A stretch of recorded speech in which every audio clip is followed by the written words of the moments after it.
Hi everyone, আমি মিলি। আজকে চলে এসেছি ওয়েট লস এবং লং টার্ম হেলদি থাকার আরেকটা নতুন টপিক নিয়ে। অনেকেই যখন খেতে বসেন তখন সেই খাবারটার বিষয়ে নেগেটিভ বলতে থাকেন বা ভাবতে থাকেন, যেমন এ বাবা, এই খাবারটা তো আমার খাওয়া ঠিক নয়, এটা তো মনে হচ্ছে বাসি, এতে অনেকটা সুইট মেশানো আছে মনে হচ্ছে, এ বাবা এটা তো মনে হচ্ছে অনেক স্পাইসি।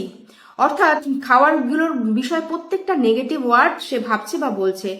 তো আপনি সেই খাবারটা খাবেনই না, আবার যদি মনে হচ্ছে খাচ্ছেন, তাহলে তার বিষয়ে কোনো কিছু ভাবার বা বলার প্রয়োজনই নেই। কারণ আমাদের মাইন্ডের সাথে আমাদের গাট হেলথ কিন্তু কানেক্টেড। তো আপনি যখন যে মিলটা নিচ্ছেন সেই মিলটার বিষয়ে যদি আপনি নেগেটিভ ভাবছেন বা বলছেন, তাহলে তার ডেফিনেটলি এফেক্ট খারাপই হবে। আর ঠিক যেমন প্যাসিভো এফেক্ট হয়, ঠিক তেমন নসিভো এফেক্টও হয়, নিশ্চয়ই শুনেছেন আপনারা।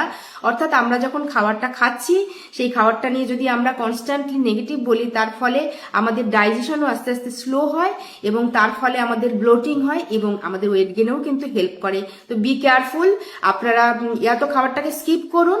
আর যদি আপনি সেই খাবারটাকে অ্যাকসেপ্ট করছেন, তাহলে তার বিষয়ে কোনো রকম নেগেটিভ ওয়ার্ড মাথাতে আনবেনও না এবং পরে নিজের বডিকে বা মাইন্ডকে সেই বিষয়ে কোনো সিগন্যালও দেবেন না।